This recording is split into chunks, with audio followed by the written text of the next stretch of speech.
अगदी जलद व अचूक बातम्यांसाठी पाहत रहा महामीडिया 24 सदैव तत्पर। दारूच्या नशेत झालेल्या किरकोळ वादातून भावाने स्वतःच्या भावाच्या पोटात चाकू भोसकून हत्या केल्याची धक्कादायक घटना हातकणंगले तालुक्यातील भेंडवडे येथे घडली आहे। अमर बापूसो चव्हाण असे मृत व्यक्तीचे नाव आहे। व्हिडिओ विजन मिळालेल्या माहितीनुसार मृत अमर चव्हाण आणि त्यांचे भाऊ किशोर चव्हाण यांच्यात कौटुंबिक वादातून भांडण झाले। अमर हे कुऱ्हाड घेऊन शिवीगाळ करत किशोर यांच्या घराच्या दारावर मारत होते। या रागातून किशोर यांनी घराबाहेर येऊन चाकूने अमर याच्या पोटात वार केले।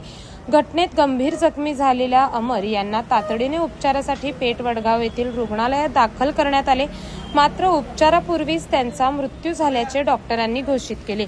या प्रकरणी पियुषा अमर चव्हाण यांच्या फिर्यादीवरून वडगाव पोलीस ठाण्यात गुन्हा दाखल करण्यात आला असून वडगाव पोलीस पुढील तपास करत आहेत।